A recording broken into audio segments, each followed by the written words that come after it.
तो आ जाओ बच्चों, देखो तीसरा क्वेश्चन देखो भी फटाफट से। देखो तांबे के एक तार की अनुप्रस्थ काट का क्षेत्रफल 1 × 10⁻⁷ मीटर स्क्वायर है।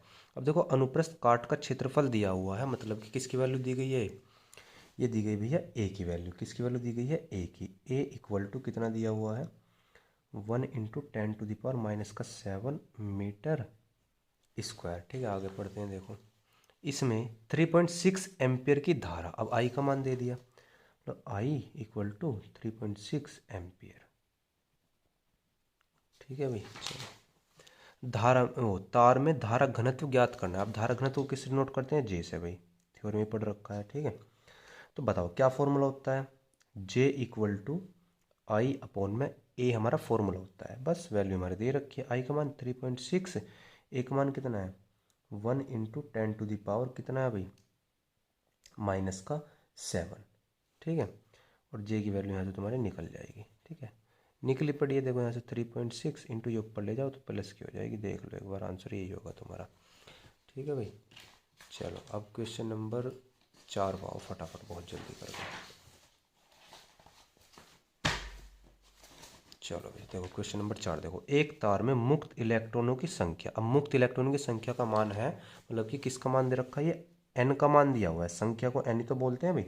एन इक्वल टू 2 × 10⁻28 प्रति मीटर। यह मात्रक लिखने की कोई आवश्यकता नहीं, चूंकि संख्या है ना, एन इक्वल टू।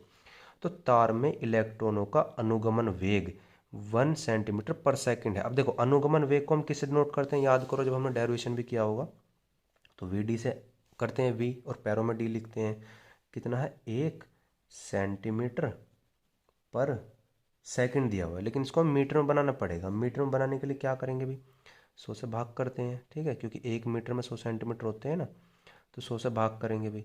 100 से जब तुम भाग करोगे तो मीटर पर सेकंड में बन जाएगा, मीटर पर सेकंड में बन जाएगा। जब इसको ऊपर लेकर के जाओगे तो 10⁻⁻2 हो जाएगा मीटर पर सेकंड। ठीक है, अब देखो आगे तार में कौन सा है, हाँ ये रहा, तार में धारा घनत्व की गणना की। जब धारा घनत्व की गणना करनी, मतलब कि J equal to question mark.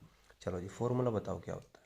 Formula हमारा एक होता है जे इक्वल टू NeVd, देख लेना उसमें लिखा हुआ होगा। ठीक है, एन का मान 2 × 10⁻28 इंटू में ई का मान कितना है 1.6 इंटू 10⁻⁻19 और वी डी का मान कितना दिया 10⁻⁻2। ठीक है, जे का मान, अब यहाँ से भाई कैलकुलेशन कर लेना, ये तुम्हारा आंसर आ जाएगा।